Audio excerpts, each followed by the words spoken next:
on va attaquer le système nerveux. C'est dans n'importe quel appareil, n'importe quelle partie, qu'est-ce qu'on fait?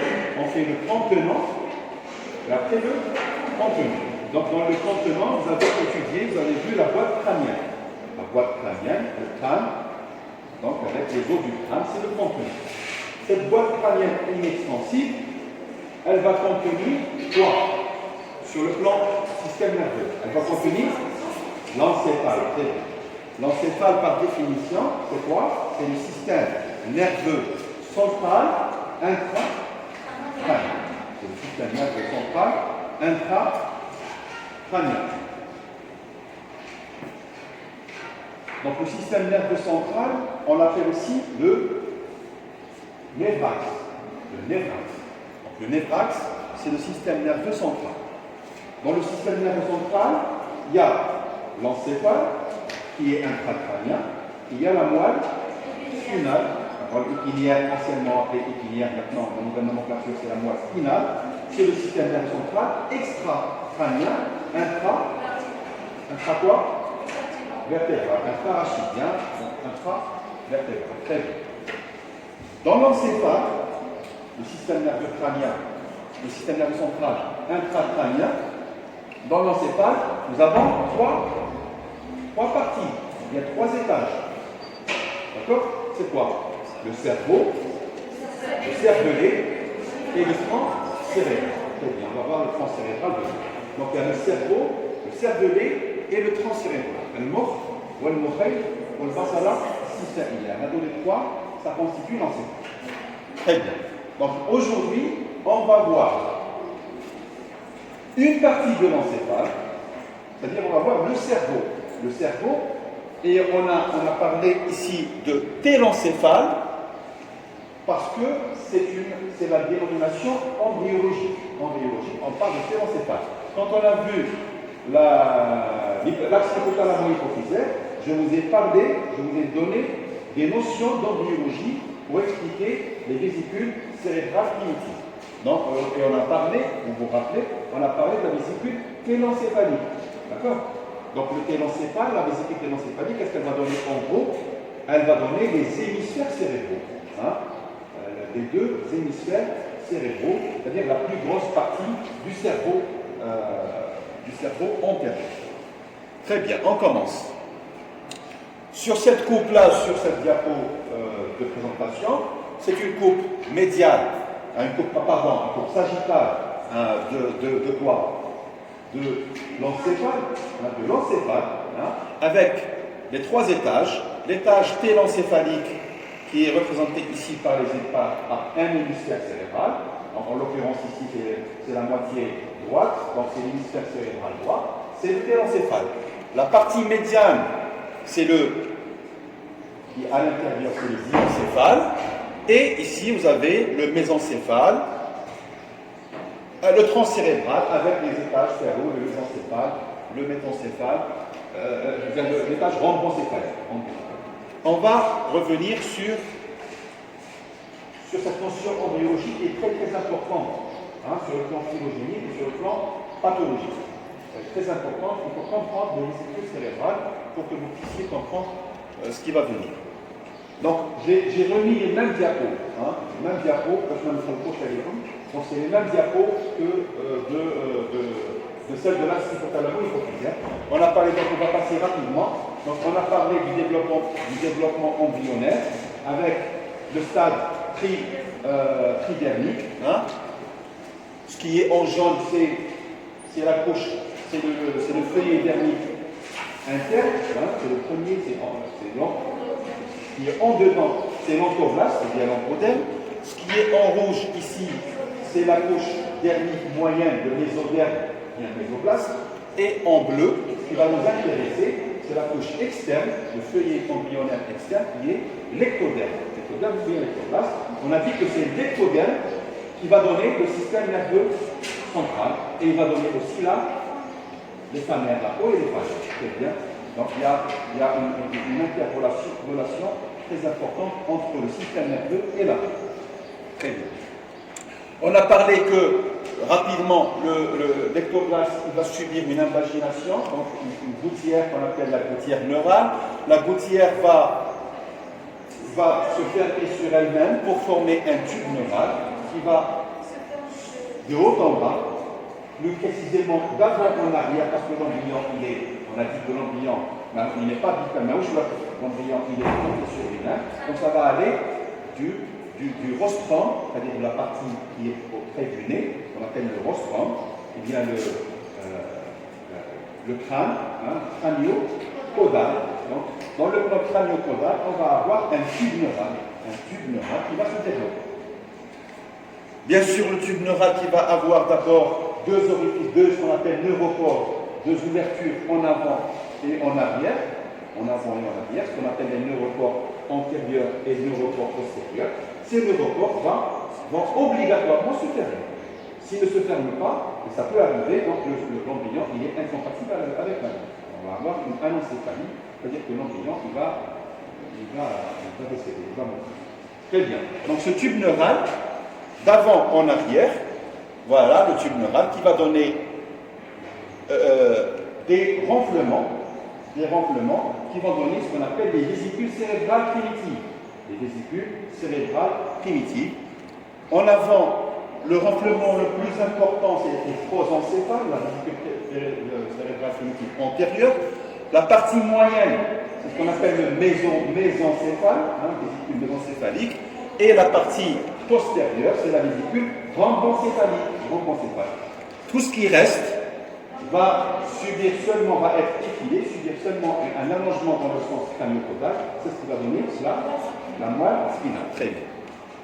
Donc, au stade de 3 vésicules, vous avez, on a dit que le prosencéphale est tarsimisouche, va donner 2 vésicules. C'est quoi? Le télencéphale et le diencéphale. Le mésencéphale, et le rhombencéphale va donner 2 vésicules. Le métencéphale et le myélencéphale. Très bien. Donc, à partir du stade de 3 vésicules, nous avons le stade de 5 vésicules, avec d'avant en arrière, dans le sens crânio-caudal, télencéphale, diencéphale, mésencéphale, métencéphale et myélencéphale.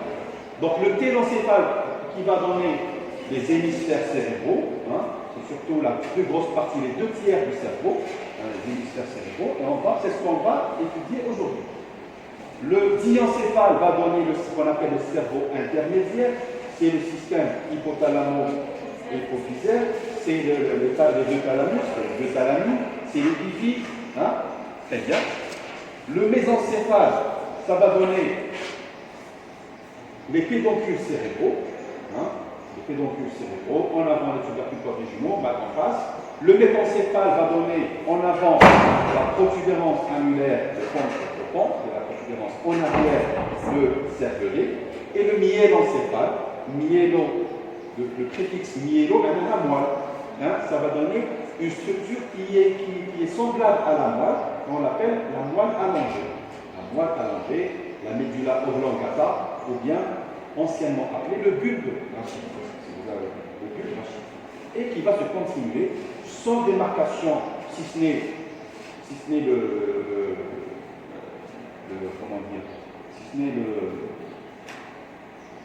l'orifice magnant, c'est-à-dire le trou occipital. Quand il sort du trou occipital, il va se continuer sans démarcation significative avec la moelle spinale. Donc, très bien. Si vous avez compris cette notion en biologie, tout le reste, on va utiliser cette terminologie qu'il faut, on va utiliser mésencéphale, métencéphale. Donc, si vous connaissez, si vous avez imprimé ces trois ou 4 planches, c'est bon, vous avez compris. Alors, pourquoi le prosencéphale, la vésicule prosencéphalique, parce qu'on a dit que l'être humain, c'est le vertébré le plus supérieur, le plus développé. Donc, il y a un développement très très important et très excessif du cerveau, des vésicules cérébrales. Or, ce développement qui est très rapide qui va prendre de l'espace, qui est volumineux, il va se développer avec le temps, à une vitesse extraordinaire, se fait dans une boîte crânienne qui est inextensible. Hein? Donc, il y a une place à comme la boîte crânienne, elle est inextensible, donc, qu'est-ce qu'il va faire ce télencéphale, ce cerveau? Il va s'enrouler sur lui-même. Il va s'enrouler sur lui-même. S'il y avait de l'espace, il va se développer, et on va avoir une grosse tête, un gros cerveau, mais qui est lisse. Parce qu'à la base, il est lisse. Regardez, là, le cerveau, il est lisse. Comme il n'y a pas assez d'espace, il va s'enrouler sur lui-même, pour augmenter la surface. C'est comme les vélocipèdes, pour augmenter la surface cérébrale. Donc, il va s'enrouler sur lui-même. Et cet enroulement se fait dans un sens crânio-caudal. C'est comme un arceau, comme un fer à cheval. En fer à cheval, ou là en faux, ce qu'on appelle la faux, ce qu'on appelle c'est la faux. D'ailleurs, il y a une structure qu'on appelle la faux du cerveau. Donc, en faux, donc si vous avez sur le plan sagittal, il va se développer dans ce sens, comme ça. Donc, imaginez si on fait une coupe d'une structure, parce que généralement, vous allez voir que la plupart des structures vont être allongées dans ce sens-là, c'est-à-dire en fer à cheval. Donc, si on fait une coupe, par exemple une coupe horizontale, on va couper la structure. Ça va c'est la même structure en avant et en arrière. L'explication, c'est la rotation autour de son axe. Et on va voir après, c'est quoi l'axe de rotation? C'est la césure de Sylvius, et on va la voir après. Est-ce que vous avez compris? Donc, le cerveau, le télencéphale, elles sont dues, ces rides-là, ces sillons, ces prolongements profonds sont dus au manque d'espace. Donc, il va s'enrouler sur lui-même et, en définitive, il va donner cette forme que vous connaissez du cerveau. Est-ce que c'est clair? C'est-à-dire, l'introduction, elle est très importante. Très bien. Donc, cette planche-là, vous la connaissez aussi, on a mis, je vous l'ai mise, donc pour voir rapidement les 5 vésicules avec la destinée terminale. Une autre chose, à chaque étage embryonnaire, télencéphale, mésencéphale, etc., la structure parenchymateuse, par exemple l'hémisphère cérébral, à l'étage télencéphalique, c'est les hémisphères. Ou tu dis au milieu une cavité qui est correspondante, une cavité dans laquelle circule le liquide cérébrospinal. C'est pas l'orachide, la cavité. Donc chaque étage, il va avoir une cavité. Par exemple, au niveau du télencéphale, la cavité, ce qu'on appelle la cavité ventriculaire. Il y a la cavité éppendylaire, plus précisément, dans laquelle circule le liquide. Vous allez avoir un cours sur les ménages, un cours sur le liquide, c'est pas le racine. Juste à accompagner, à chaque étage, il y a la cavité éppendylaire, ventriculaire correspondante. Au niveau du télencéphale, la cavité qui correspond, et on ne la voit pas ici, c'est les ventricules latéraux. Les ventricules latéraux. Il y a un ventricule latéral qui finance l'hémisphère à gauche et un ventricule latéral à droite. À l'étage diencéphalique, la cavité qui lui correspond, c'est le 3e ventricule. À l'étage, ça c'est l'étage diencéphalique. Si je vous dis ici, là, c'est l'étage télencéphalique, à l'intérieur, qu'on la cavité, c'est le ventricule latéral. Le 3e ventricule, c'est la cavité diencéphalique, très bien.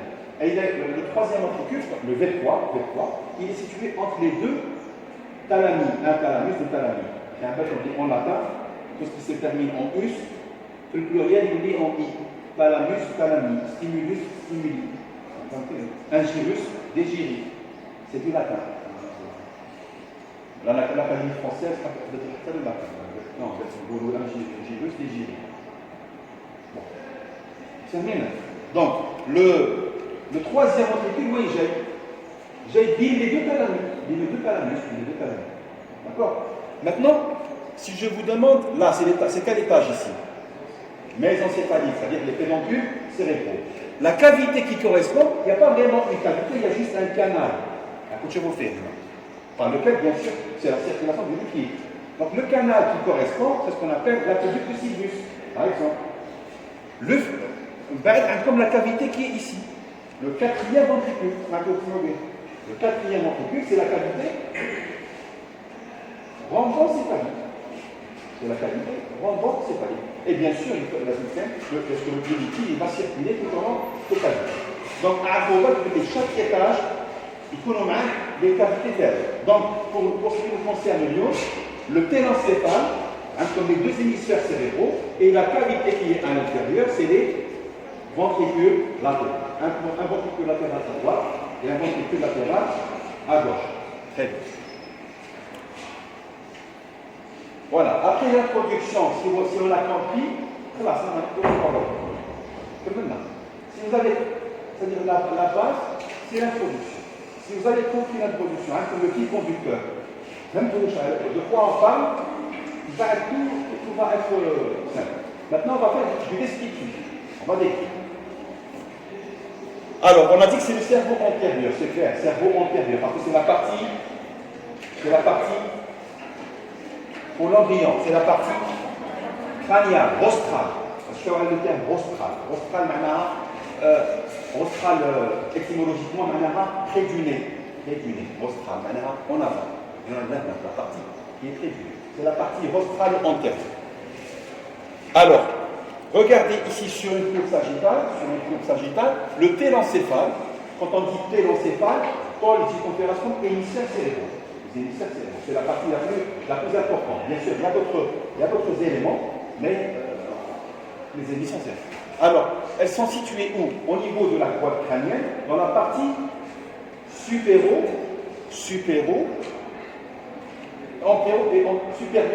et d'avant en arrière.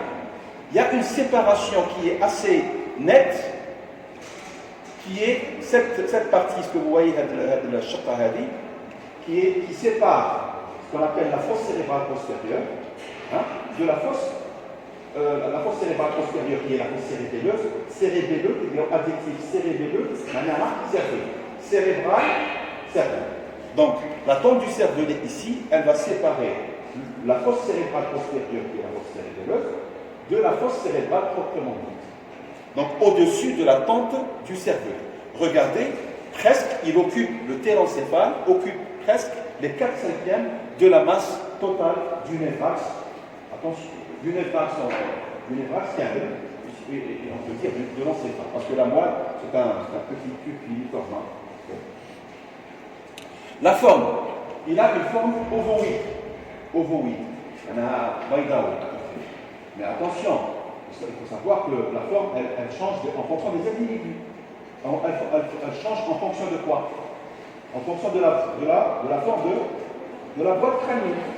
Donc la canouette le cerveau qui a ce qu'on appelle un golicocéphale. Le cerveau, il y a des crânes un peu plus aplatis. C'est ce qu'on appelle un brachycéphale, un axaire, un golico. Essentiel, la forme, elle est en fonction des individus. Très bien. Donc, ce que vous avez ici comme mesure, 16, 14 et 12, c'est des mesures moyennes. C'est un type modal. On a dit que toujours en anatomie, il y a le type modal.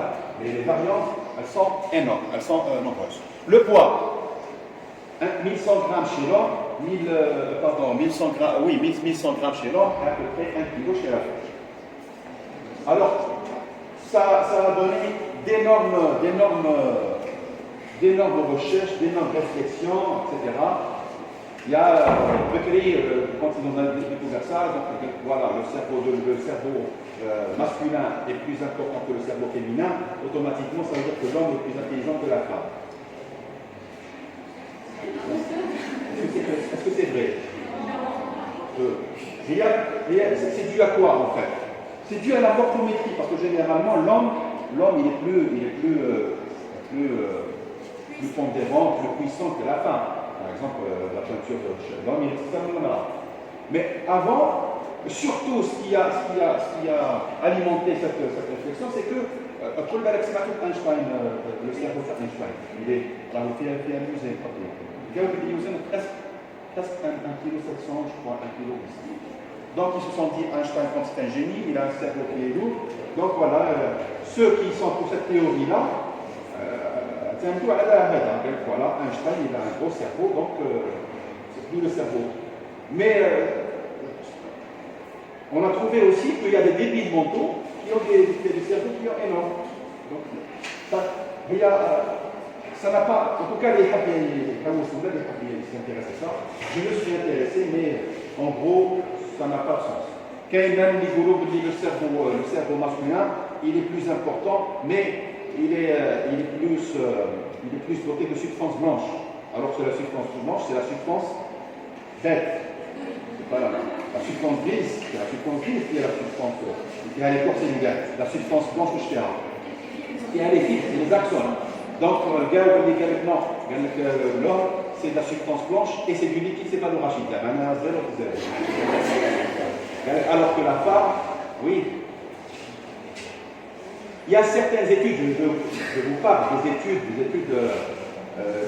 m'intéressent. Il y a toute une science sur ça.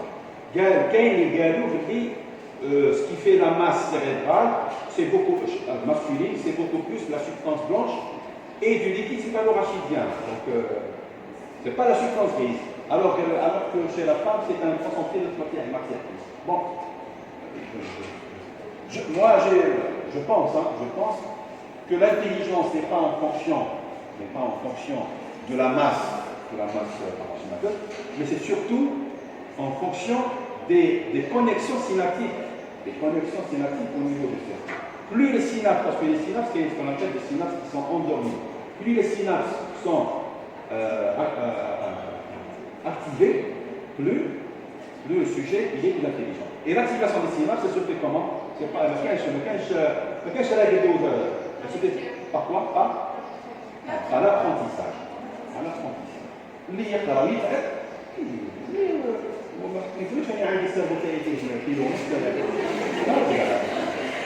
est-ce que c'est clair? Très bien. C'est juste une petite parenthèse et on passe. Alors, on a dit que la face inférieure, elle repose sur les fosses crâniennes, moyenne en arrière, et sur la tente du cervelet en arrière, et répond bien sûr en haut à la voûte du crâne. L'anatomie descriptive, on a dit que pour le cerveau, c'est les hémisphères cérébraux. Le télencéphale, la partie télencéphale, c'est les hémisphères cérébraux. Donc le télencéphale, il est formé par les deux hémisphères cérébraux, séparés par une fente sagittale qu'on appelle la scissure interhémisphérique. Vous avez le cerveau, c'est comme, je le dis toujours, c'est comme le télencéphale, c'est comme le habbata al-jawz. Alors, vous allez trouver les deux hémisphères à droite et à gauche, une scissure, une séparation entre les deux, et vous allez même trouver la cloison, avec la cloison qui existe chez l'homme, la cloison qui est entre les deux, avec la cloison, ça correspond chez l'homme à la peau du cerveau, qu'on appelle la peau, c'est une cloison diurmérienne, c'est la diurmère, c'est la peau du cerveau. Donc, entre les deux hémisphères, vous avez ce qu'on appelle la fissure interhémisphérique. Donc, regardez comme il est ovoïde, donc il est grossièrement triangulaire, avec trois faces. La face la plus visible, c'est la face latérale. Donc, si on coupe sur le plan sagittal, on va avoir une face médiane, interne, et la face inférieure. La face inférieure qui est bien sûr qui repose sur les fosses crâniennes. Donc, trois faces, trois bords et trois faces. Qui dit trois bords dit trois faces. Donc une face latérale, une face inférieure et une face médiane ou bien interne. Alors, au niveau bien sûr, pour voir la face interne, il faut la cervelle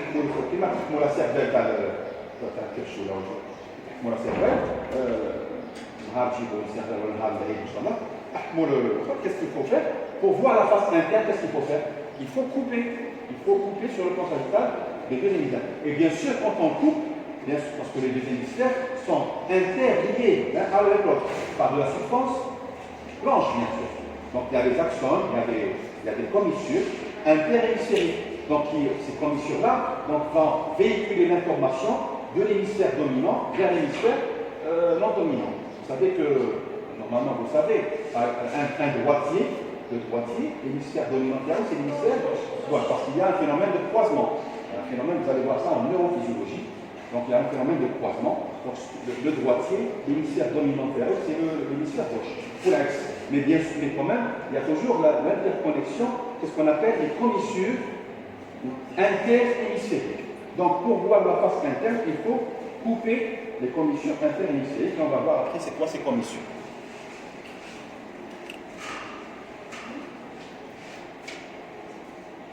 Alors, la surface. On a dit que normalement, la surface hémisphérique, elle est lissée, elle est lisse. Mais, dû au développement, dans un espace inextensible, donc il va y avoir le phénomène des sillons. Donc, il va tourner sur lui-même. Alors, on va avoir ces dépressions. Ces dépressions, on va avoir plusieurs dépressions. Alors, il faut la terminologie. Quand la dépression, elle est minime, une petite dépression, on l'appelle une incisure. Par exemple, là, là par exemple, ou là, ou une petite incisure. Quand elle n'est pas profonde, on l'appelle incisure. Quand elle est profonde et assez visible, on va l'appeler un sillon. Un sillon. Maintenant, c'est ce qu'on appelle sillon. La scissure, c'est l'ancienne nomenclature. D'ailleurs, on l'utilise plus. C'est la nomenclature française. Donc, on parle de scissure, mais maintenant, il faut plus utiliser le terme de sillon. Des sillons, c'est quoi un sillon? C'est une dépression qui est profonde. C'est-à-dire un sillon, anciennement appelé une scissure. Les dépressions qui sont moins profondes, on les appelle sillons. Là c'est faux, hein. C'est pas sillon. Sillon, c'est profond. C'est incisure. Hein. Donc, les sillons ici, tout ce que vous voyez ici, qui est très profond, bien visible, on l'appelle sillon. D'accord? Entre deux sillons, parce qu'il faut imaginer que le cerveau a une tête. Donc, entre deux sillons, la partie, le parenchyme, ça s'appelle une circonvolution. Anciennement appelé une circonvolution, maintenant on l'appelle un gyrus. Un gyrus. Donc, c'est très important sur le plan de la neurophysiologie. Les gyrus, les circonvolutions sont délimitées par des sillons. Ce qu'on voit nous, on voit que la partie visible de l'iceberg, que la partie vitrine. Mais il faut savoir que si on prend un gyrus, n'importe un gyrus frontal par exemple, là, il faut savoir que le maximum de la lumière, le maximum de cellules nerveuses, d'air fonctionnel à la lumière. Donc le gyrus, il est. Donc, qu'est-ce qu'on dit des auteurs? Pour voir le gyrus en totalité, si on peut un peu une métaphore, qu'est-ce qu'il faut? Il faut prendre le cerveau comme un ballon, on gonfle pour pouvoir. Même en IADAN, on ne peut pas voir toutes. C'est-à-dire qu'on peut avoir une pathologie maternelle. On va juste prendre un exemple. Là, parce que ça, c'est de la neurophysiologie. Moi, je vous donne les notions anatomiques, mais après, on va donner un exemple. Prenons par exemple ce gyrus-là. Imaginons le gyrus qui est ici. Imaginons que c'est le gyrus qui est responsable de l'épilepsie. Parce qu'il y a les notions, la subdivision, on va faire une subdivision anatomo-physiologique qui est fonctionnelle. Vous allez voir ça en physiologie, en neurophysiologie. Imaginons que ce gyrus-là, il est responsable de l'épilepsie. Le sujet est fait de l'épilepsie. Bon, on déroule tous les examens. On déroule pour rechercher le foyer, ce qu'on appelle le foyer épileptogène. Le foyer il y a des déclenchés, il y a la masse épileptique. On fait l'IRM, on ne la voit pas. Il faut avoir à l'esprit parce que le gyrus هذا راهو داخل. يقدر يكون le foyer épileptogène راهو داخل في le gyrus. Et maintenant, c'est le sujet des recherches. Donc, pour voir, donc les scientifiques et les chercheurs, par exemple, on a une manière d'exploration morphologique qui nous permet de rechercher des sillons qui sont très profonds. Est-ce que vous avez compris? Donc, et c'est valable pour toutes les circonvolutions qu'on va voir. Très bien. Donc, ces sillons profonds, il y en a quelques-uns qui sont très bien visibles et qu'il faut connaître. Au chemin des sillons, nous avons, voilà, nous avons ce sillon-là, sur une vue latérale. Nous avons trois ou quatre sillons qui sont très importants à connaître parce que ce sont ces sillons qui sont visibles à l'œil nu, et même à l'examen morphologique, et qui nous permettent de délimiter les lobes du cerveau. Les lobes du cerveau. Ce sont les sillons profonds, qui vont nous permettre de délimiter les lobes du cerveau. Premier sillon, c'est ce sillon-là. C'est ce sillon-là. Le premier sillon, c'est le sillon le plus volumineux et le plus visible. C'est ce qu'on appelle la scissure de Sylvius. Scissure de Sylvius, j'ai oublié de... Pardon, j'ai pas... C'est le cours de Dr Samara la dernière fois. J'ai modifié, mais prenez note. Hein. Scissure de Sylvius, maintenant on parle de nouvelle nomenclature, on l'appelle le sillon latéral. Si vous n'avez pas de nouvelle nomenclature, il faut enlever les noms propres. On l'appelle maintenant le sillon latéral.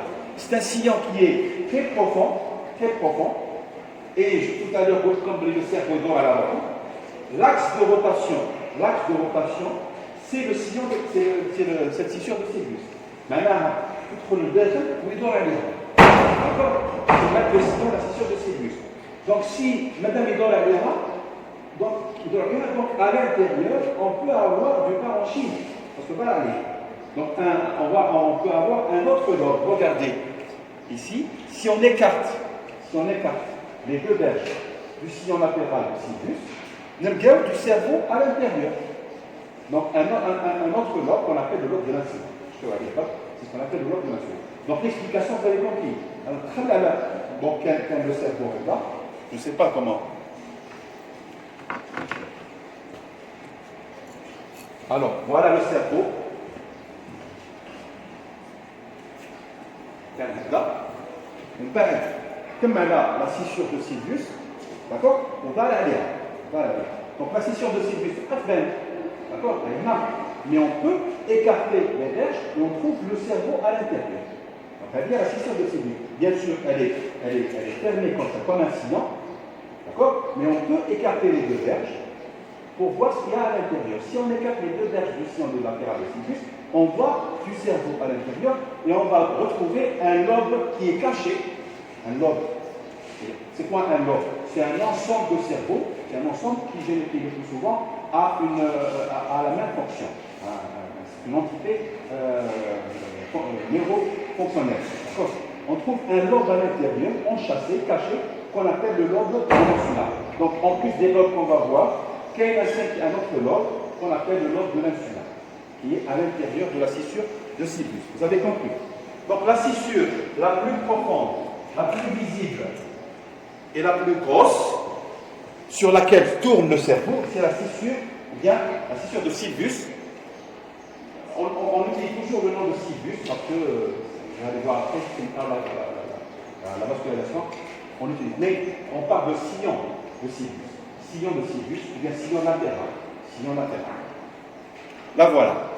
Deuxième sillon, qui est profond, et qui est visible, qui est très bien visible sur la face externe. On est toujours sur la face externe, sur la face latérale. C'est ce sillon-là qui est à peu près, quand ils l'ont découvert, il est à peu près au niveau du centre du cerveau. Je m'appelle ça à peu près. Vous voyez, il n'est pas vraiment central, mais à peu près, il est au milieu. Donc, ils l'ont appelé. D'ailleurs, celui qui l'a découvert s'appelle Rolando. C'est le sillon de Rolando. Sillon de Rolando. Bien, scissure de Rolando. Actuellement, nouvelle nomenclature, on l'appelle le sillon central. Le sillon central. Troisième sillon qui est un peu visible sur la face latérale, qui est mieux visible sur la face interne, c'est ce sillon-là, qui on appelle le sillon pariéto-occipital. Pariéto-occipital. Occipital en arrière, pariétal c'est en latéral ici. Le sillon pariéto-occipital. Très bien. Et il y a un petit sillon qui est là. C'est un petit sillon aussi, qui n'est pas très profond, mais quand même, qui nous permet de délimiter, mais pas vraiment. C'est le sillon temporo-occipital. Grâce à ces 4 sillons, on peut délimiter les lobes du cerveau. Donc, le lobe frontal, il va aller d'en avant jusqu'au sillon central en arrière. Le sillon latéral, ici le sylvus, va séparer le lobe frontal du lobe temporal. La séparation en arrière du sillon central, c'est le lobe pariétal.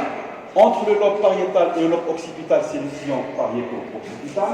Entre le lobe temporal et le lobe occipital, c'est le sillon temporo-occipital.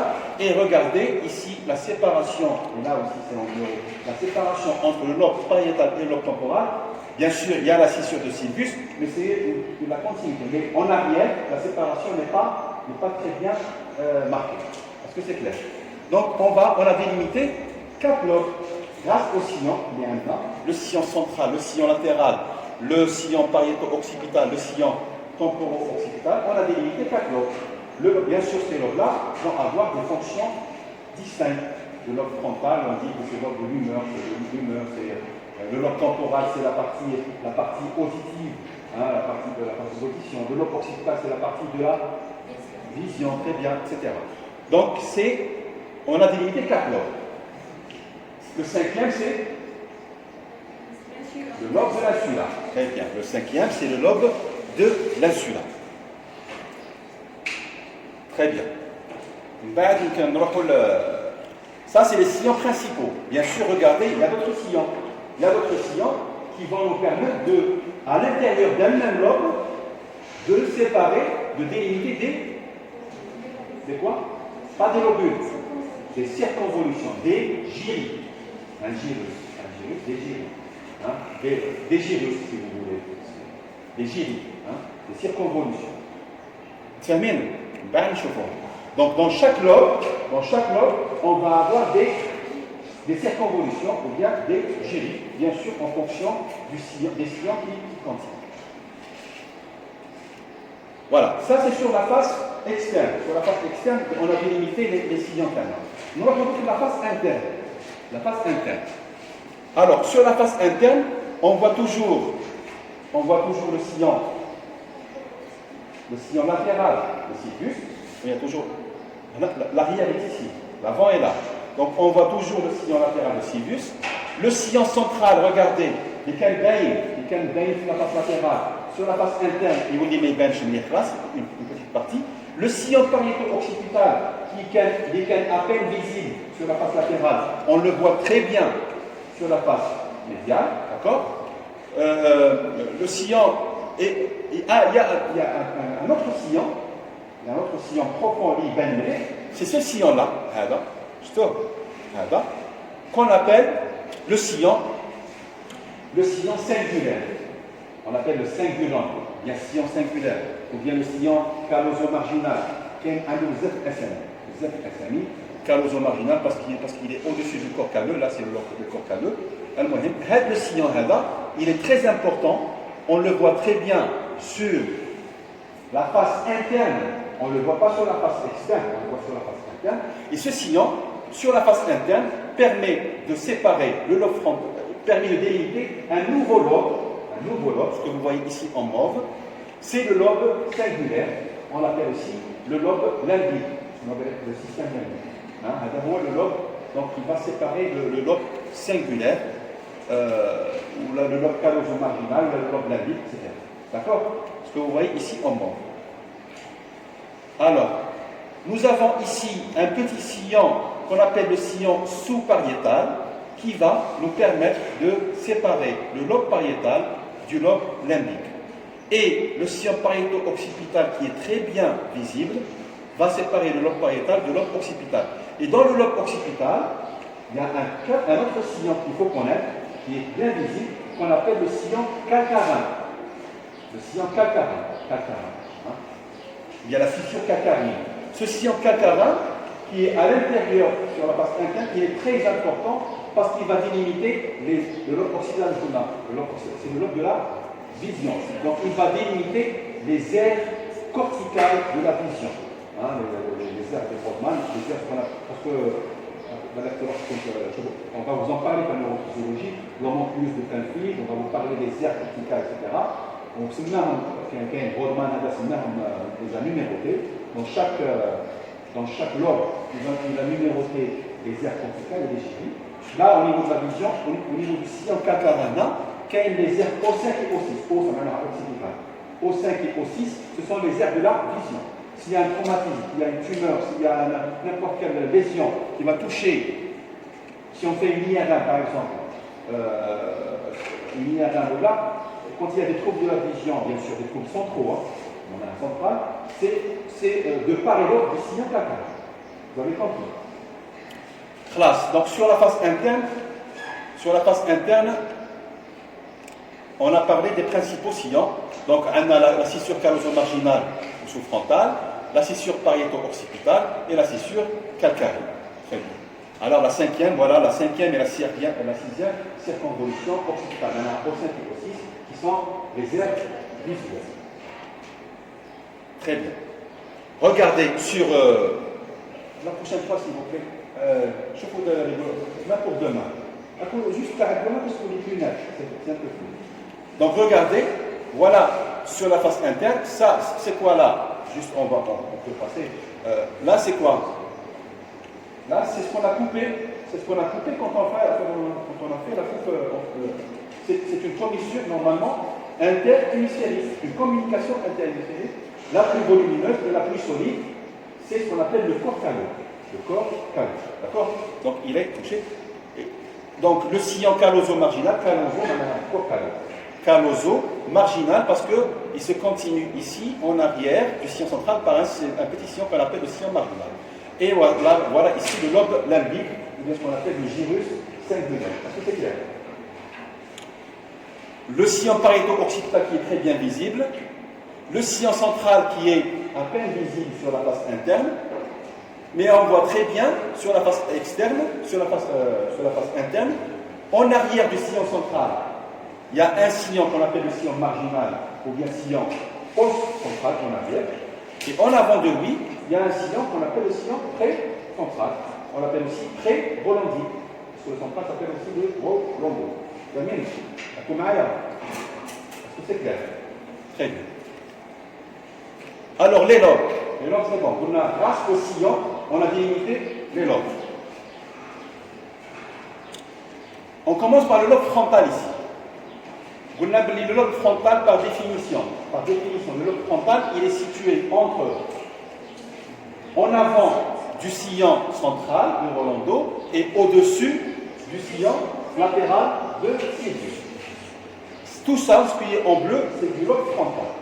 Mais au niveau du lobe frontal, nous allons décrire deux sillons secondaires, 3 sillons secondaires. Le sillon qui est ici, qu'on appelle le sillon précentral, c'est très important, vous allez voir ça normalement en neurophysiologie. Le sillon précentral et le sillon central va délimiter ici un gyrus, une circonvolution, qu'on appelle le gyrus précentral. Et c'est ce gyrus-là qui est l'aire corticale motrice, l'aire motrice primaire. Maintenant, la voie motrice, la motricité volontaire, la voie pyramidale, ce qu'on appelle la voie corticospinale, volontaire, elle est sous contrôle de cette aire-là, l'aire motrice primaire, qui est précentrale. Maintenant, s'il y a une lésion ici, voilà, on va avoir une paralysie centrale, une paralysie motrice, une paralysie. Donc, je vous donne l'exemple, les AVC. Les AVC, quand le sujet fait un AVC, et l'AVC touche ce territoire-là, donc il va avoir une paralysie. D'accord? Par contre, le sillon qui est derrière le sillon central, on l'appelle le sillon post-central. Donc, entre le sillon post-central et le sillon central, vous avez ici le gyrus, la circonvolution, le gyrus post-central. C'est l'aire sensitive primaire, c'est le contrôle de la sensibilité. D'accord? Donc en avant du sillon central, c'est de la motricité. En arrière du sillon central, c'est de la sensibilité. Donc s'il y a une lésion au niveau du gyrus postcentral, on va avoir une anesthésie. Le sujet est H. D'accord? Termine. Donc vous voyez, on peut pas, comme nous avons dit à la fois, donc juste il faut que vous ayez ces notions-là, et l'esprit scientifique et curiosité, et normalement, vous allez voir ça en neurophysiologie. Vous allez, là, on vous donne le substratum anatomique, et j'essaie de vous donner toujours quelques petites mèches. D'accord? Là, je veux le sillon frontal, le lobe frontal. Regardez, on a un sillon vertical et deux sillons horizontaux. On parle rapidement. Donc, ces sillons-là vont nous délimiter des circonvolutions frontales, des gyrus frontaux, des gyrus frontaux. Donc, classe, chef, c'est quoi on va le la mettre? Il a fait la description ou seulement? Au-dessus, le supérieur, c'est F1. La première circonvolution frontale, le premier gyrus frontal, Hada F2, Hada F3. Regardez ici au niveau de F3, là au niveau du sillon central, il y a, regardez, il y a quand même pas de doigt. Sur la pas de doigt, je le vois ça. Sur la limite de la pas de doigt. Pardon, limite de la pas de doigt. Hein, limite de la pas de doigt. Donc il y a quand même pas de doigt. Regardez, 1, 2, 3. Donc, faisons ce qu'on appelle trois petites régions qui sont très importantes. La région orbitaire, la région triangulaire, et là, la région, ce qu'on appelle la région operculaire. La région operculaire qui est ici, là, donc ici orbitaire, ici triangulaire, parce que c'est la fonction de triangle, et là, c'est la région operculaire. Cette opercule-là, la région Hadi, très importante, qui est, le Gaubeli, c'est elle qui est responsable du langage. C'est elle qui va contrôler le langage. Donc, ce qu'on appelle la région operculaire de Broca. Broca, là, c'est un grand anatomiste qui a découvert ça.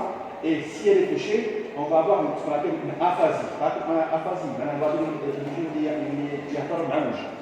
aphasie. Parce que cette région operculaire, je fais voir pour l'opercule. L'opercule du cerveau, la région operculaire. Donc, c'est bon, c'est marrant. Donc, il y a ici le gyrus. Donc, dans le lobe frontal, vous avez 1, 2, 3, 4, et bien sûr, ici, on peut délimiter les trois disséminants, l'orbitaire, le triangulaire et l'operculaire. Ou c'est marrant, F1, F2, F3, et là, c'est ce qu'on appelle la frontale ascendante. La frontale ascendante. Ou là, on l'appelle aussi gyrus préfrontal. On a dit que c'est la motricité. Alors, le lobe pariétal.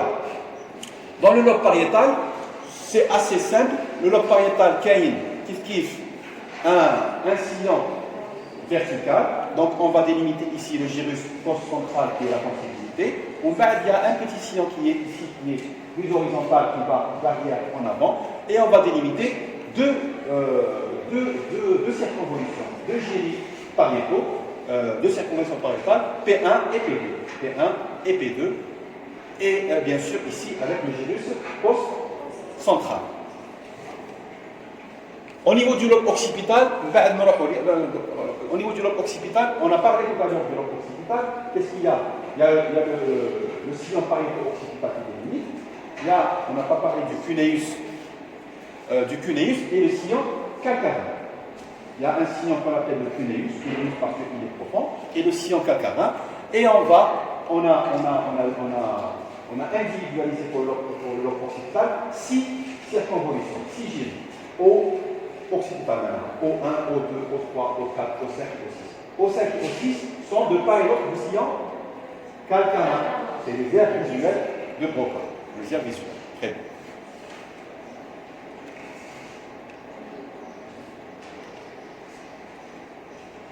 Regardez, ici, dans la continuité du sillon pariétal ici, donc on a O1, O2, O3. Si on va maintenant sur la face interne, O3, notre dette, tous les O3 highway, tous les dettes, on va nous O4, O5 et O6.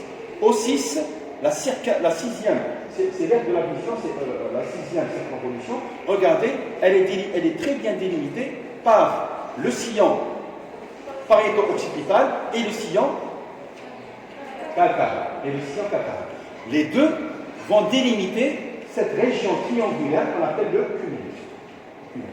Donc, le cuneus, il est entre le sillon pariéto-occipital et le sillon calcaire. Très important ce cuneus, parce que même si on peut avoir un traumatisme occipital, un traumatisme artériel, on peut perdre la vision. Pourquoi? Parce que ce sillon, ce cuneus, regardez, il n'est pas très bien protégé. Bien sûr, il est protégé par la voie crânienne, mais il est exposé. Par exemple, donc il est exposé, donc il est touché, donc on peut perdre la vision. Classe, donc شفنا frontal, pariétal. Regardez pour le lobe frontal sur la face interne, sur la face interne, il n'y a pas vraiment de. C'est le F1. C'est le F1, maintenant, le frontal supérieur. C'est sur la face interne. Alors, nous avons le lobe temporal. Sur le lobe temporal, regardez, il y a le sillon latéral de Sylvius et il y a deux autres sillons qui sont presque parallèles, 1 et 2. Et donc, ça va nous permettre de délimiter 3 géries, 3 circonvolutions, T1, temporal, T1, T2, T3, T3, T3, T4, et ce que vous voyez ici, là c'est très important aussi, vous voyez que c'est en mauve, c'est T5. T5 c'est quoi? C'est la 5e circonvolution temporale, mais sur le plan anatomique, elle est temporale, mais sur le plan fonctionnel, c'est du limbique, c'est du système limbique. D'accord? C'est du système limbique, ce qu'on appelle, regardez ici, le système limbique. D'accord? Le système limbique vient ce qu'on appelle l'hippocampe. Je trouve que j'ai الشكل تاعو شفتوا لي تعرفوا l'hippocampe. L'hippocampe حسام البحر. حسام البحر. L'hippocampe. Voilà. Donc ça ressemble un peu à un hippocampe, comme on l'a appelé la région hippocampale, la région de l'hippocampe. La région de l'hippocampe. Et donc cette cinquième circonvolution temporale, 5e gyrus T5, c'est ce qu'on appelle la circonvolution para-hippocampique. Para-hippocampique, d'accord? Donc, et regardez, elle est en mauve parce qu'elle n'a pas les mêmes fonctions que les sillons, que les gyrus temporaux qui sont responsables de l'audition, qui sont responsables de l'équilibration. D'accord? Donc, c'est du système limbique. On va dire un petit mot sur le système limbique. Parce qu'il est neurophysiologie. C'est un système qui est très complexe, mais on va dire un petit mot. Est-ce que vous avez compris? Donc cette systématisation, qui est bien sûr très verte, ça va permettre aux neurophysiologistes, ça va permettre d'étudier les circonstances du cerveau.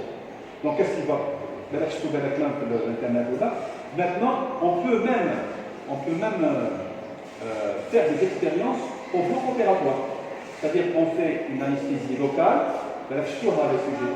Je suis avec les violons, ou là, qui m'a aidé à Pinfid, c'est un neuro, je sais pas si c'est un anatomiste ou un physiologiste. Il est canadien. Qu'est-ce qu'il a fait? Il a fait, je trouve avec le cerveau. Là, le cerveau, vous voyez le ras, le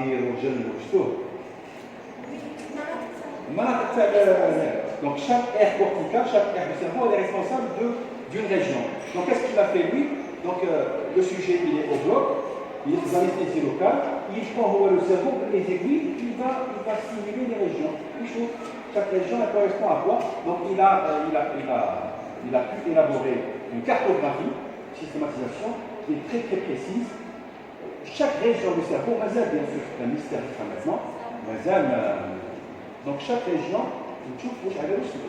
et ce qui nous permet de faire la cartographie, c'est donc par exemple, voilà, T5, c'est pour l'émotion, pour le souvenir, d'accord?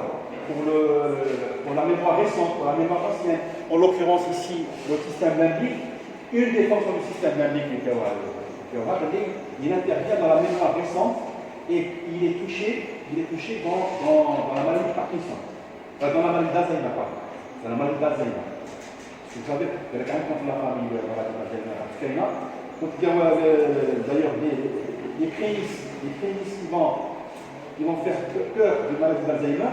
Il y a le sujet qui peut, il vous dit, mais je fâche à la mémoire récente.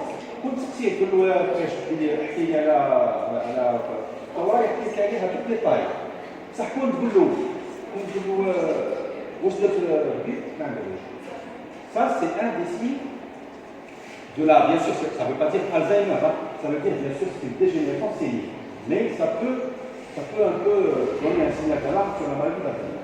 Donc la région hippocampique elle intervient dans la mémoire récente et dans les troubles dégénératifs liés à la maladie d'Alzheimer. C'est bon?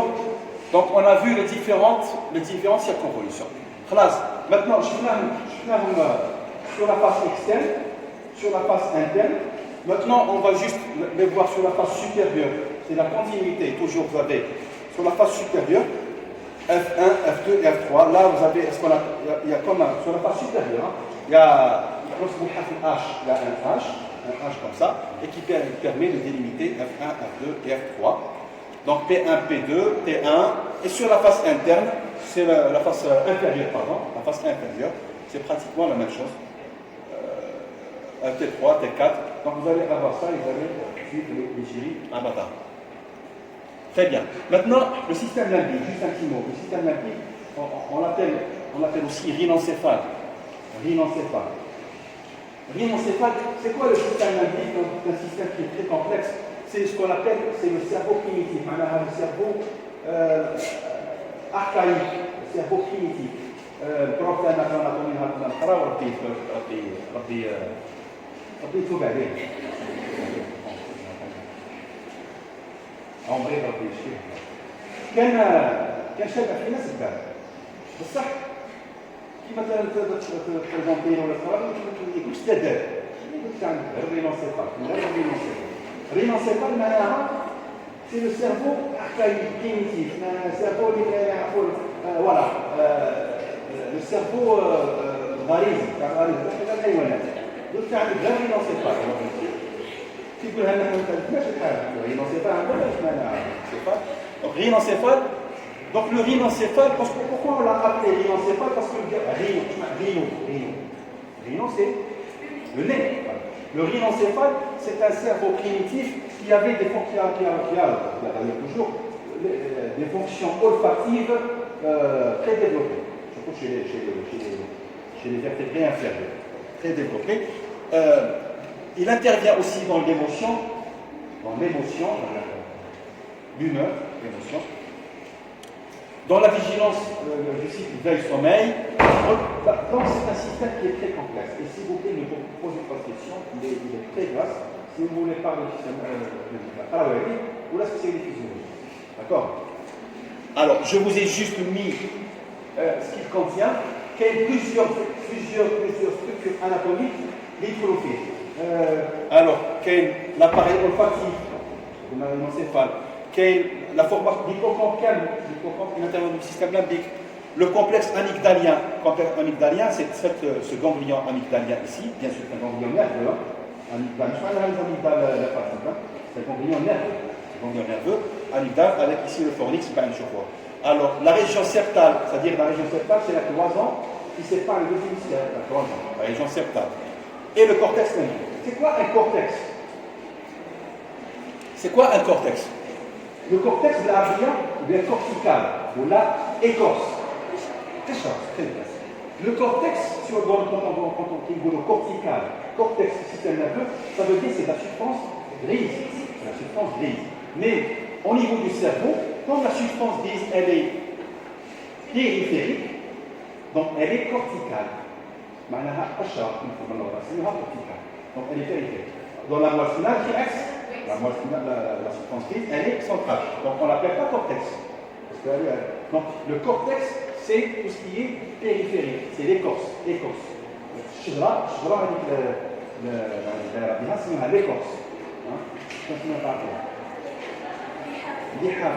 L'écorce.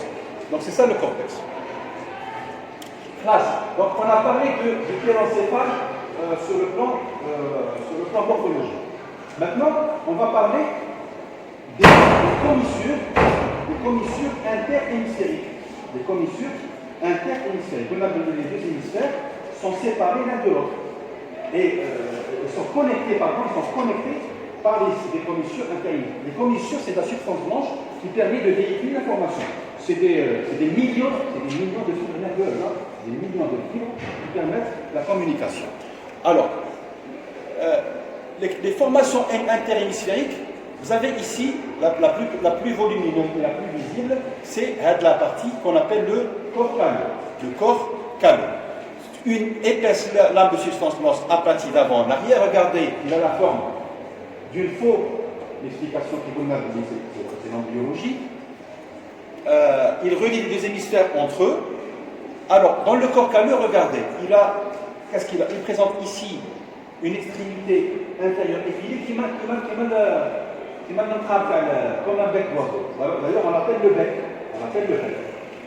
Le bec qui est ici se termine ici par la lame terminale. Et la partie, alors là, c'est ce qu'on appelle le genou. Là, ce qui est allongé d'avant en arrière, c'est le corps. Et la dilatation qui est en arrière, la dilatation, s'appelle le bourrelet, ou là on l'appelle en radiologie et en imagerie, le splénium.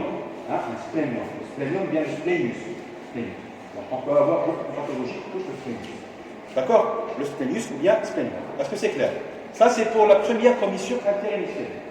Deuxième commissure interhémisphérique, regardez, vous avez la partie N. C'est ce qu'on appelle le fornix.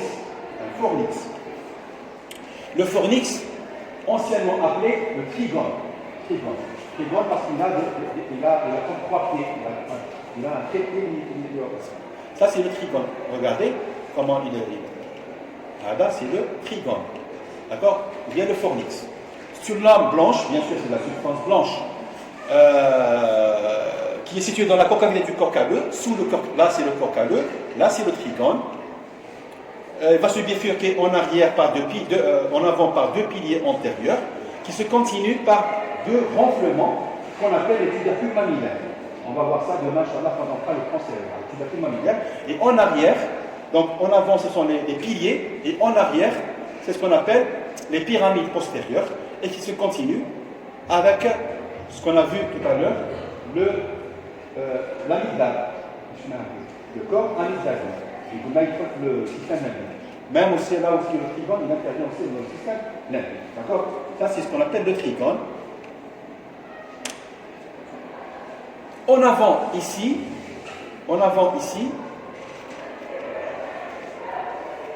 dans la commissure interhémisphérique, regardez là, qu'il y a une petite, je ne sais pas si vous arrivez à la voir, une petite commissure blanche, c'est ce qu'on appelle la commissure la commissure blanche antérieure. La commissure blanche antérieure, petite commissure. Et en arrière ici, c'est la commissure blanche postérieure. Donc dans les commissures, vous avez dans les commissures interhémisphériques le corps calleux qui est le plus volumineux. Ce sont des voies de connexion interhémisphérique. Le corps calleux, le trigone, la commissure blanche antérieure et la commissure blanche postérieure. Très bien. Alors, juste un petit mot, c'est quoi la fente cérébrale de tout ça? Si vous voyez ici le cerveau, là c'est quoi comme vue? Une vue inférieure. Donc là, une vue inférieure, là on a coupé le tronc cérébral. Et on est dans la partie du mésencéphale, c'est-à-dire au niveau des pédoncules. Entre le tronc cérébral, le mésencéphale et le télencéphale, il y a ici une fissure, cette fissure-là s'appelle la fente de Michel. Pourquoi elle est importante à connaître? Parce que cette fente-là, c'est un vide, c'est un espace vide. Donc quand il y a une hypertension intracrânienne, un processus à choc, un processus volumineux, ou la microcéphalie, ou la quand il y a une hypertension, ce qu'on appelle une HIC, une hypertension intracrânienne, ça peut pousser sur le cerveau, et donc le cerveau va il va s'engager. Il peut s'engager, donc un des espaces, un des vides qu'il peut trouver, c'est cette forme de bicha, et on peut avoir un engagement, ce qu'on appelle un engagement temporal à la forme de bicha, qui est mortel. Pourquoi? Parce que l'on va voir ça demain. Quand il y a un engagement du cerveau du téléencéphale, il va s'engager sur le tronc cérébral. Donc il va comprimer le tronc cérébral. Or, le tronc cérébral, c'est le centre des noyaux vitaux, les noyaux crâniens, les noyaux du nerf crânien. Donc c'est la commande, par exemple, du battement du cœur, la commande de la respiration, etc. Vous allez voir ça en systématisation. Donc ça peut être fatal. Est-ce que c'est clair? Ça c'est pour la forme des bichons. Rapidement pour la configuration interne, vous l'avez là au niveau du cerveau, qui a deux types de substances. Il y a de la substance blanche et il y a de la substance grise. Donc si on fait ici une coupe, c'est une coupe transversale. C'est ce qu'on appelle la coupe de fléchis. La coupe de fléchis. Et là, c'est une coupe coronale, c'est la coupe de Charcot. C'est très important. La coupe de fléchis, la coupe de fléchis et la coupe de Charcot. D'accord? Vous comprenez. Alors, vous mettez coupe de fléchis et coupe de Charcot. La coupe de fléchis est une coupe transversale, horizontale, et la coupe de Charcot est une coupe coronale. Cette coupe, elle nous permet de voir la configuration qu'il y a à l'intérieur. On prend par exemple la coupe de fléchis. Là, c'est l'avant. Oui, là c'est l'avant, et là c'est l'avant, et là c'est l'arrière. Pardon, là c'est l'avant, et là c'est l'arrière. Alors, regardez, ce que vous voyez en foncé ici, c'est la corticale, c'est l'écorce, c'est la substance grise. Et ce que vous voyez en blanc, c'est la substance blanche. Maintenant, vous allez me dire, il y a de la substance grise à l'intérieur.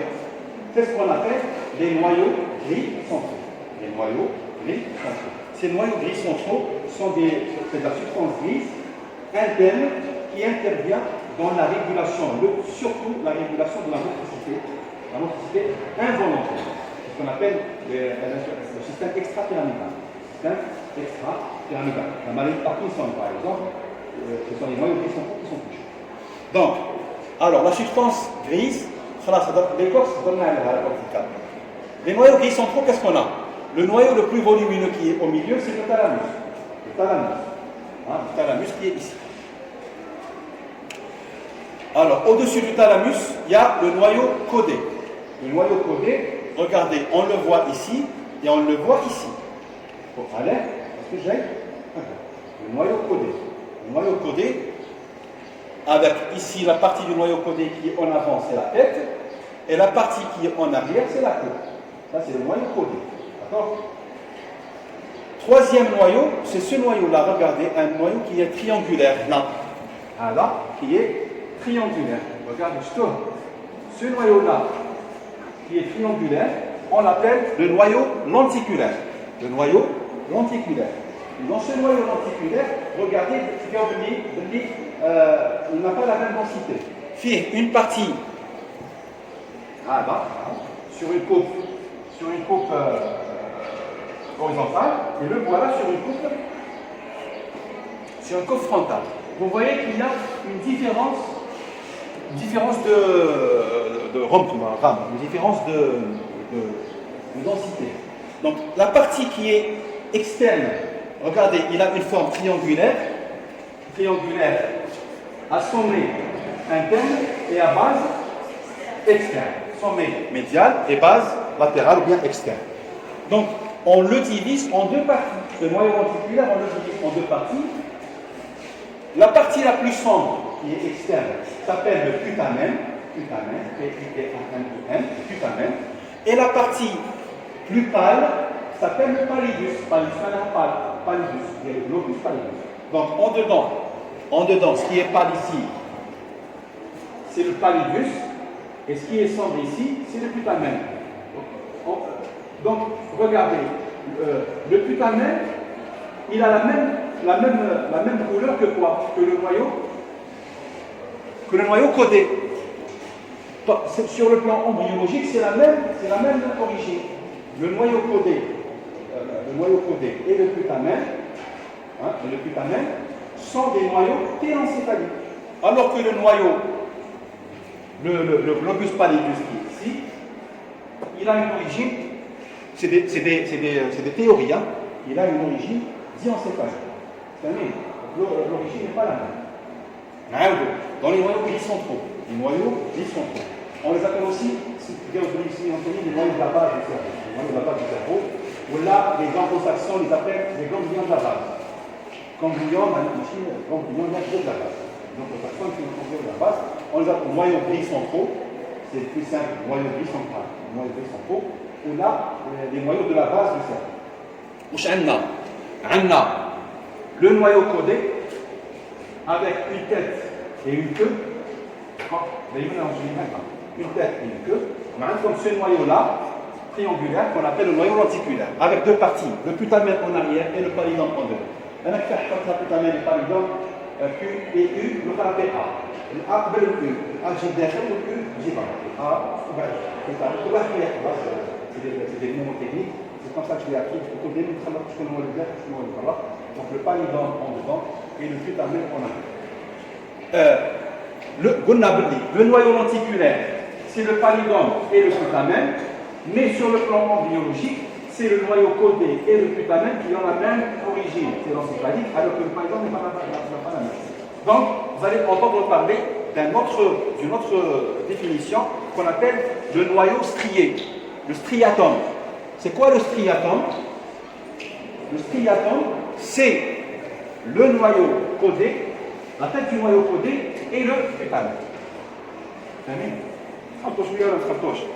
Donc, le noyau glycentraux, entre le noyau codé, le noyau lenticulaire. Dans le noyau lenticulaire, il y a le putamen en arrière, en dehors, et le pallidum en devant. Mais si on veut être plus phylogénique et embryologique, on parle de striatum et de pallidum. D'accord?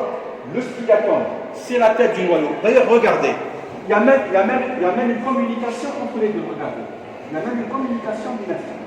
Donc le striatum, c'est le noyau, la tête du noyau codé et le putamen. Il prend le pallidum. D'abord, la structure. Donc, putamen, noyau lenticulaire égale putamen plus pallidum. Striatum égale putamen plus tête du noyau codé. Alors, il y a d'autres ganglions qui sont ici au niveau de la base, d'autres ganglions, d'autres noyaux glycentraux qui sont extrapyramidaux. On va juste les citer. Donne le noyau lenticulaire, donne le thalamus, donne le noyau codé, tête et queue, donne le noyau lenticulaire, le striatum, et prends ici. Regardez, il y a un filet comme ça, un filet de substance grise qui est entre là. Le lobe de là, c'est quoi? Très bien, c'est le lobe de l'insula. Très bien. Donc ici, entre le noyau lenticulaire et le lobe de l'insula, il y a un trait de substance grise qu'on appelle le claustrum. Le claustrum. D'accord? Le claustrum. Il y a la bande. Est-ce que c'est clair? Très bien.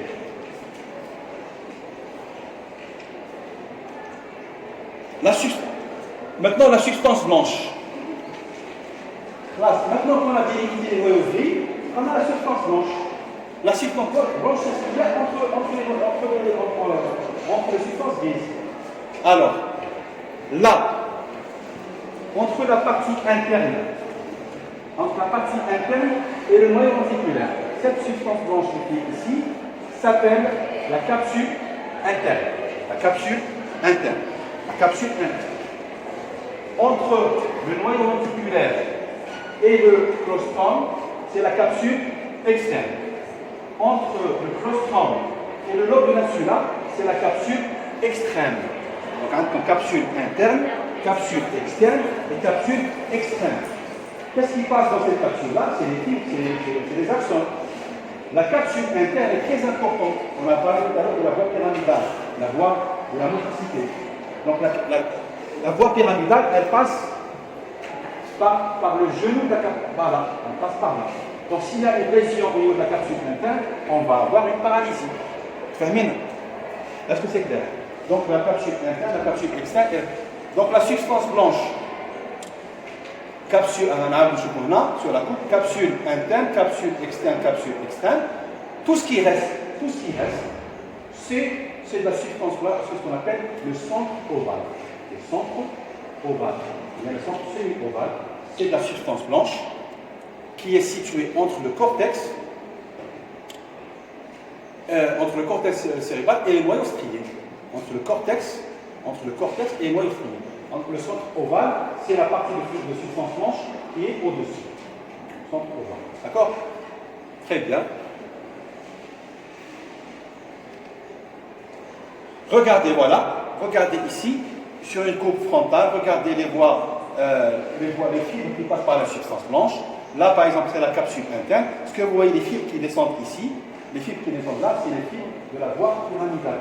C'est les fibres de la voie corticospinale, la voie pyramidale, qui est la voie de la motricité volontaire. D'accord? S'il y a une lésion au niveau du passage ici, on peut avoir une paralysie. D'accord? Est-ce que c'est clair? Donc, et là, regardez, là, c'est le centre ovale. La partie, il y a la substance blanche qui est là. Et là, ça s'appelle le centre ovale. C'est la substance blanche qui est supraventriculaire. Et dans cette centre ovale, et à regarder les fibres, il y a c'est des fibres ils vont comme une couronne, ce qu'on appelle la corona radiata. Une couronne radiée. La corona radiata. On va bien entendre ça sur la corona radiata. Alors la corona radiata, tu as un peu de blague. Le cerveau, il y aura très bien, l'ovaire. Corona radiata. Alors, les ventricules, là, ça donne les ventricules tout à l'heure, mais vous allez avoir tout un cours sur le système, sur le liquide céphalorachidien. Vous naviguez les ventricules, comme les ventricules, regardez les ventricules latéraux, les ventricules télencéphaliques, c'est les ventricules latéraux. Et comme les ventricules vont avoir la même forme, vont avoir le même allongement, ces ventricules qui vont contenir le liquide céphalorachidien, ils vont avoir une corne en avant qui est la corne frontale, une corne en arrière qui est la corne occipitale, une corne ovale qui est la corne temporale. Qui est la corne, regardez, voilà les cornes temporales. Bien sûr, les ventricules latéraux contiennent le liquide céphalorachidien. Le liquide céphalorachidien passe des ventricules latéraux vers le troisième ventricule à travers deux orifices qu'on appelle les orifices, les trous de Monro. Les trous de Monro. D'accord? Donc, si vous avez l'orifice, le trou de Monro, il se bouche par un processus, qu'est-ce qu'on va avoir? Il se bouche avec ça. Donc, le liquide céphalorachidien ne peut pas passer du ventricule latéral vers le troisième ventricule.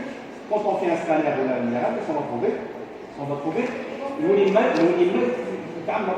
on va avoir un gros ventricule latéral, deux gros ventricules latéraux. Donc si on a si on fait une lumière là, par exemple, un scanner, si on a par exemple un enfant, là, il y a si on fait le scanner, les deux ventricules latéraux sont très importants, alors que le troisième ventricule, c'est l'autre classe. Si maintenant vous avez, c'est ce qu'on appelle une hydrocéphalie.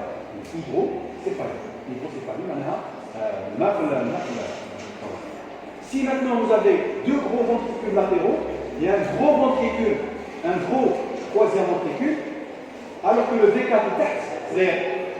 Donc l'obstacle est noir. Entre le V3 et le V4, il est dans ce qu'on appelle dans l'aqueduc de Sylvie. L'aqueduc de Sylvie, avec le canal. Il y a un canal de Sylvie. D'accord? C'est juste de se faire mon bac.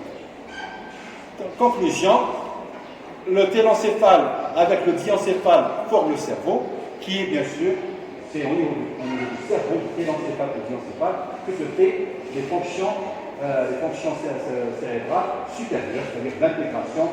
C'est ce qu'on appelle le microprocesseur. Le microprocesseur va au cerveau.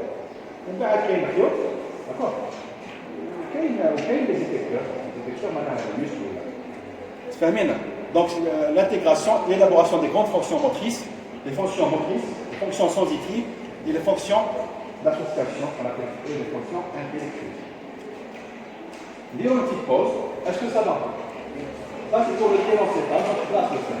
On va faire une petite pause et on va voir maintenant la vascularisation. Comment il faut vasculariser?